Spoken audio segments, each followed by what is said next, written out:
Assalamualaikum warahmatullahi wabarakatuh. Bagaimana kabarnya hari ini? Semoga kita selalu diberikan kesehatan dan perlindungan dimanapun kita berada. Sebelum pelajaran hari ini kita mulai, hendaknya kita berdoa terlebih dahulu. Berdoa mulai.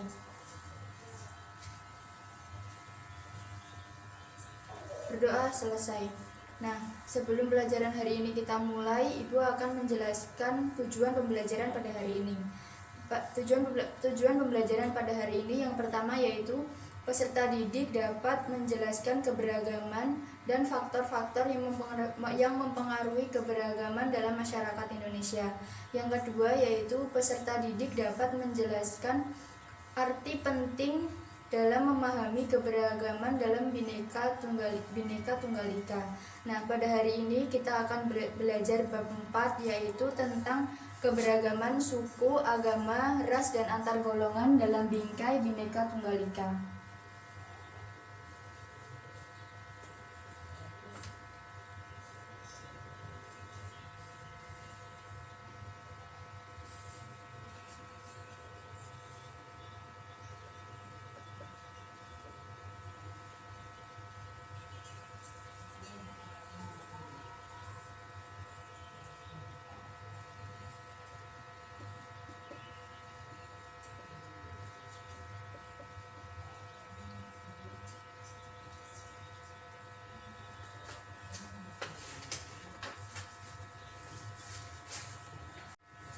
Nah, seperti yang kita tahu, bangsa Indonesia adalah bangsa yang besar, yang memiliki 34 provinsi dan ribuan pulau yang ada di dalamnya.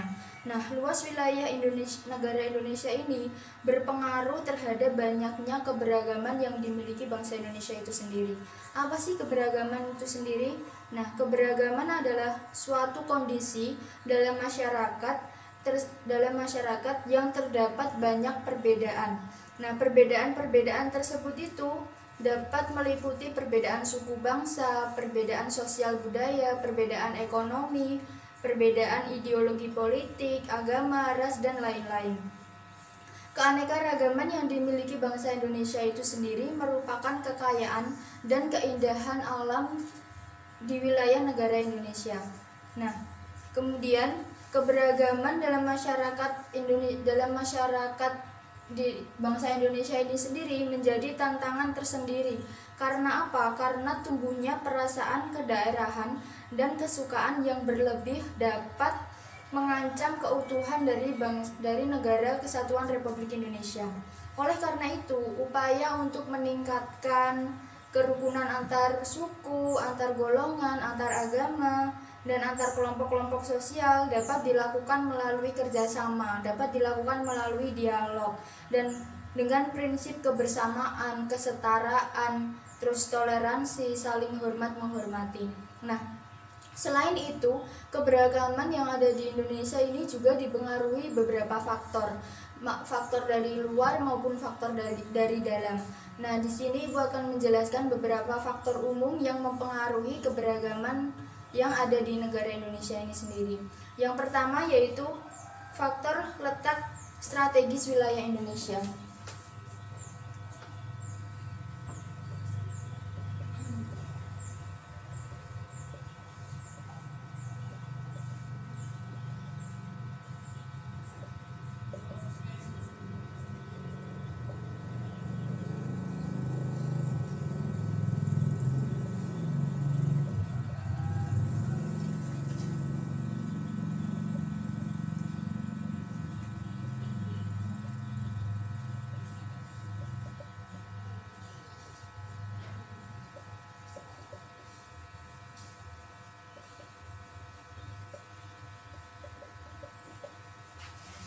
Nah, yang pertama yaitu letak strategis wilayah Indonesia. Kenapa sih letak strategis wilayah Indonesia ini merupakan salah satu faktor dari adanya keberagaman? Seperti yang kita tahu bahwa Indonesia ini terletak di antara dua benua dan dua samudra. Yang pertama yaitu Samudra Hindia dan Samudra Pasifik, dan terletak di antara dua benua yaitu benua Asia dan benua Australia, yang mengakibatkan wilayah wilayah ini menjadi jalur perdagangan internasional. Nah, lalu lintas perdagangan internasional ini tidak hanya membawa komoditas dagang, melainkan juga pengaruh kebudayaan mereka terhadap budaya Indonesia. Kedatangan bangsa asing yang berbeda ras itu kemudian menetap di Indonesia dan mengakibatkan kemajemukan ras, agama, dan bahasa. Yang kedua yaitu kondisi negara kepulauan.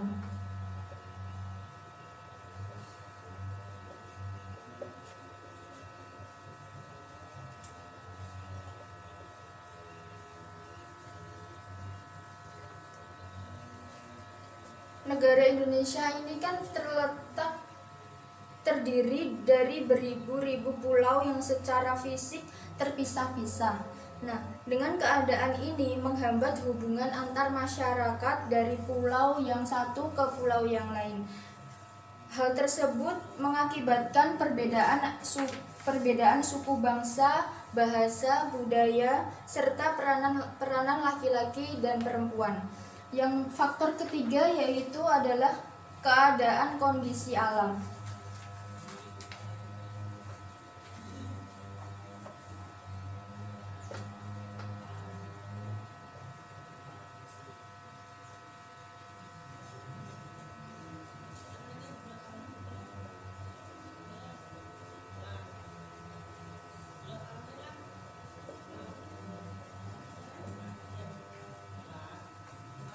Nah, adanya perbedaan kondisi alam ini mempengaruhi dari faktor-faktor keberagaman.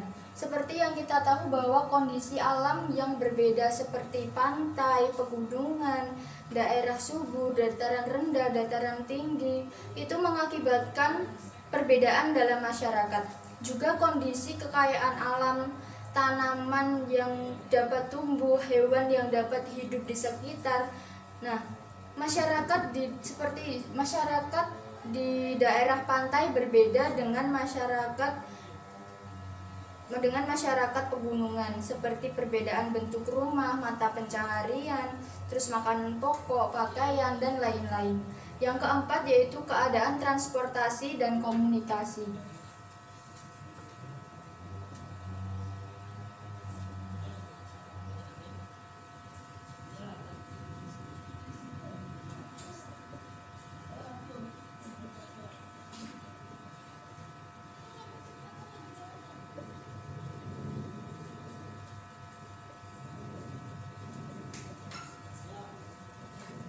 Keadaan transportasi dan komunikasi ini juga mempengaruhi dari adanya faktor-faktor keberagaman, yang mana kemajuan sarana transportasi dan komunikasi juga mempengaruhi perbedaan masyarakat yang ada di Indonesia. Kemudahan sarana ini membawa masyarakat mudah berhubungan dengan masyarakat lain. Nah, meskipun jarak dan kondisi alam itu juga sulit, dan sebaliknya, sarana-sarana yang terbatas juga menyebabkan terjadinya keberagaman masyarakat Indonesia. Yang kelima yaitu penerimaan masyarakat terhadap perubahan.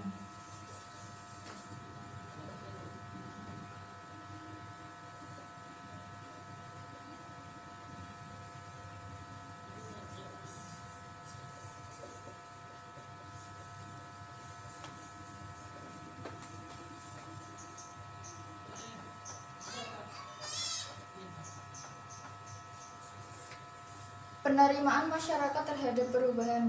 Sikap masyarakat terhadap suatu perubahan itu juga mempengaruhi adanya keberagaman. Kan ada juga tuh ya masyarakat yang dapat terbuka dengan masyarakat lainnya, dan juga masyarakat yang tidak bisa terbuka dengan masyarakat lainnya. Seperti ada masyarakat yang mudah menerima orang asing atau budaya asing seperti masyarakat perkotaan, dan namun ada juga masyarakat yang tetap bertahan dengan budaya sendiri. Nah, ini kebanyakan di masyarakat pedesaan. Nah, selanjutnya kita akan belajar keberagaman suku. Ya, suku sendiri juga sering disebut dengan etnik. Jadi, suku bangsa merupakan gabungan sosial yang dibedakan dari golongan-golongan sosial karena mempunyai ciri-ciri yang paling mendasar dan umum. berkaitan dengan asal-usul dan tempat asal kebudayaan. Ciri-ciri mendasar yang membedakan suku bangsa satu dengan suku bangsa lainnya adalah seperti berikut.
Nah, ciri-ciri dari adanya keberagaman suku ini sendiri adalah ada bahasa daerah, adat istiadat, sistem kekerabatan, kesenian daerah, dan tempat asal.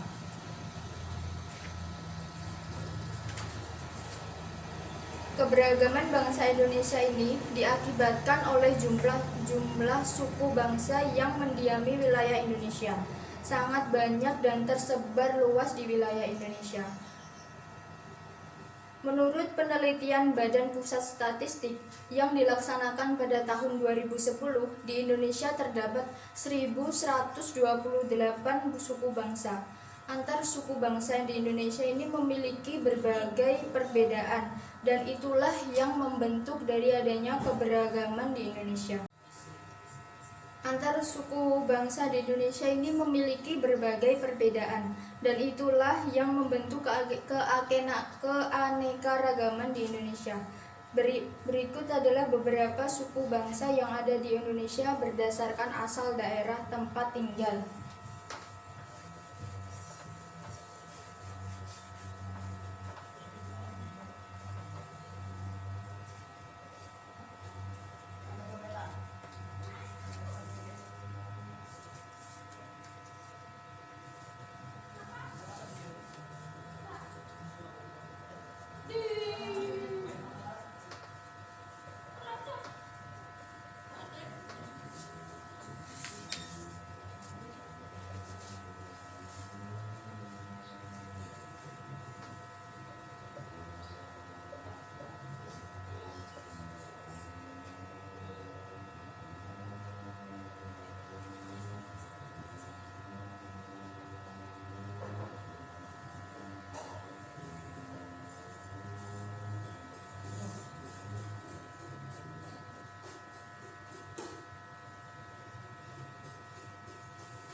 Ini adalah beberapa keberagaman suku yang ada di Indonesia berdasarkan tempat tinggalnya.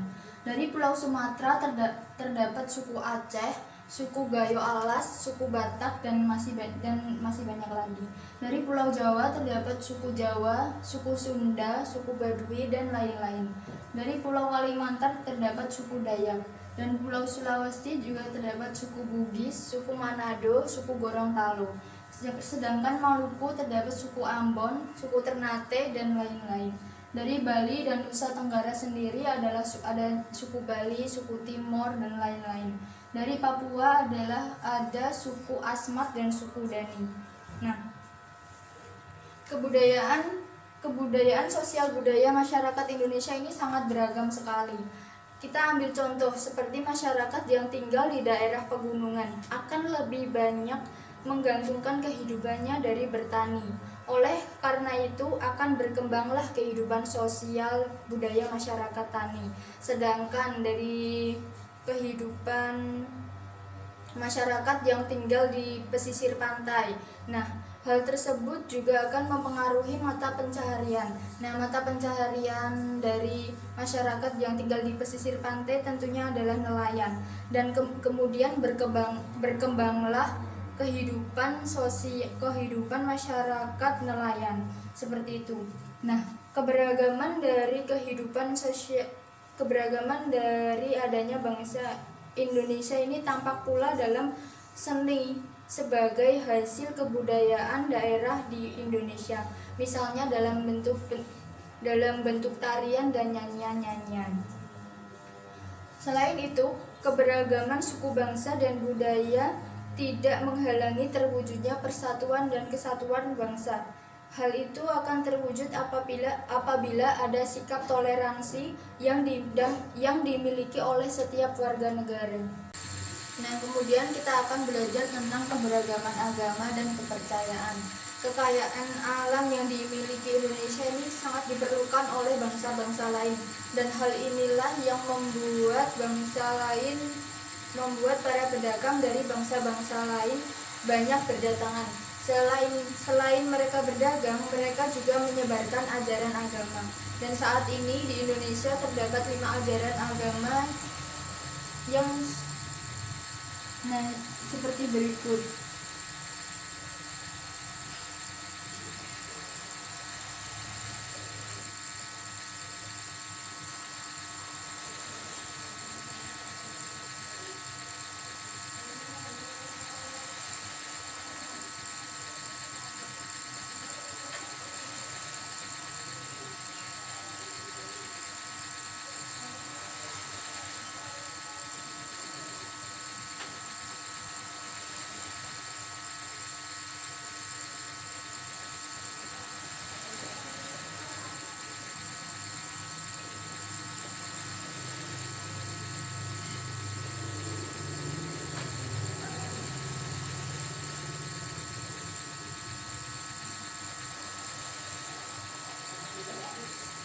Saat ini di Indonesia terdapat 5 ajaran yang dianut oleh masyarakat Indonesia. Nah, ajaran Hindu dan ajaran Buddha ini dibawa oleh bangsa India yang sudah lama berdagang dengan Indonesia. Sedangkan ajaran Islam dibawa oleh pedagang Gujarat dan Parsi sekitar abad ke-13. Kedatangan bangsa Eropa juga membawa ajaran agama Kristen dan Katolik. Sedangkan pedagang dari Cina menganut ajaran agama Konghucu. Berbagai ajaran agama diterima oleh bangsa Indonesia karena masyarakat sudah mengenal kepercayaan seperti animisme dan dinamisme. Agama mengajarkan kepada umatnya agar berbuat baik dan benar. Nah, oleh karena itu kita sebagai pelajar harus dapat menjalankan seluruh perintah dari ajaran agama yang kita anut dan juga menjauhi semua larangan agama yang dianutnya. Dalam pergaulan sehari-hari, tentu kalian juga sering menjumpai dengan adanya keberagaman agama. Kemudian kita akan belajar tentang keberagaman ras.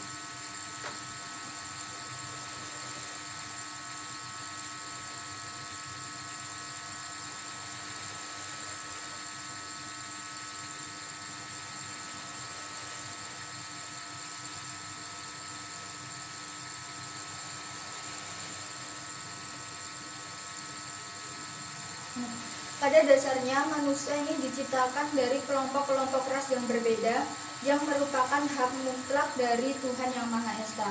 Istilah ras berasal dari bahasa Inggris yaitu race. Dalam Undang-Undang Nomor 40 Tahun 2008 tentang penghapusan diskriminasi ras dan etnis menyebutkan bahwa ras adalah golongan bangsa berdasarkan ciri-ciri fisik dan garis keturunan. Setiap manusia ini memiliki perbedaan ras dengan manusia lainnya, dan adanya perbedaan ciri-ciri seperti ciri-ciri fisik, ciri-ciri warna kulit, warna dan rambut, terus bentuk muka, ukuran badan, bentuk badan, dan masih banyak lagi. Nah, masyarakat Indonesia ini memiliki keberagaman ras. Hal ini disebabkan oleh kedatangan bangsa asing ke wilayah Indonesia. Dari sejarah penyebaran ras di dunia serta letak dan kondisi geografis wilayah Indonesia. Perbedaan ras yang ada dalam masyarakat Indonesia ini antara lain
Nah, yang pertama yaitu adanya ras Malayan Mongoloid, dan itu biasanya berada di antara Sumatera, Jawa, Kalimantan, Nusa Tenggara Barat, Bali, dan Sulawesi. Yang kedua yaitu ras Melanesoid, yaitu berada di Papua, Maluku, dan Nusa Tenggara Timur. Yang ketiga yaitu ras Asiatik Mongoloid, yaitu berada dan itu adalah orang-orang, biasanya orang-orang Tionghoa, Jepang, dan Korea. Yang terakhir adalah ras Kaukasoid, dan biasanya itu adalah orang India, Timur Tengah, Australia, Eropa, dan Amerika. Nah, kondisi masyarakat Indonesia yang memiliki keberagaman ras berpotensi menimbulkan konflik yang tidak hanya merugikan kelompok-kelompok masyarakat, tetapi juga merugikan bangsa Indonesia secara keseluruhan. Oleh karena itu, setiap warga negara harus menjunjung tinggi rasa persaudaraan, kekerabatan, toleransi, persahabatan sehingga dapat mewujudkan perdamaian. Nah, selanjutnya kita akan belajar tentang keberagaman antar golongan. Manusia juga hidup bukan hanya dalam keberagaman suku, agama, ras, tetapi juga hidup dalam keberagaman masyarakat atau keberagaman antar golongan. Dalam sosiologis, adanya lapisan dalam masyarakat itu disebut dengan social stratification. atau biasa disebut dengan kelas sosial. Nah, adanya perbedaan kelas sosial dalam masyarakat menyebabkan terjadinya penggolongan kelas-kelas secara bertingkat. Hal itu diwujudkan dalam kelas tinggi, kelas sedang, dan kelas rendah dengan ditandai oleh adanya ketidakseimbangan dalam pembagian hak dan kewajiban individu dan kelompok di dalam suatu sistem sosial. Nah, dengan demikian dalam kelas sosial terdapat penggolongan manusia secara bertingkat atas dasar kedudukan atau status sosial sehingga menyebabkan perbedaan hak dan kewajiban. Selain dilihat dari lapisan masyarakat atau kelas sosial, keberagaman masyarakat ini ditandai dengan adanya segmentasi dalam bentuk kelompok-kelompok yang memiliki kebudayaan yang berbeda satu sama lain. Nah, kelompok-kelompok tersebut dapat berupa kesatuan-kesatuan sosial dan organisasi kemasyarakatan. Adanya kelas sosial dan kesatuan sosial membentuk golongan-golongan di masyarakat. Setiap golongan terdiri atas 2 orang atau lebih yang mempunyai hubungan satu sama lain dalam sebuah struktur. Nah, adanya keberagaman antar golongan ini tidak boleh menyebabkan terjadinya konflik atau perpecahan di masyarakat. Adanya keberagaman antar golongan ini harus menjadi pendorong terwujudnya persatuan dan kesatuan bangsa Indonesia. Dan untuk mendorong tumbuhnya kesadaran setiap warga negara akan pentingnya pergaulan demi memperkokoh persatuan dan kesatuan bangsa Indonesia itu sendiri. Nah, misalnya kelas tinggi membantu dari golongan kelas rendah. Nah, oleh karena itu, ciri golongan tidak ditonjolkan demi kepentingan nasional. Nah, demikianlah pembelajaran pada hari ini. Semoga pembelajaran pada hari ini bisa bermanfaat untuk kita semua dan semoga kita selalu diberikan kesehatan agar bisa belajar dengan babak selanjutnya dan pertemuan-pertemuan selanjutnya. Kurang lebihnya saya mohon maaf. Wassalamualaikum warahmatullahi wabarakatuh.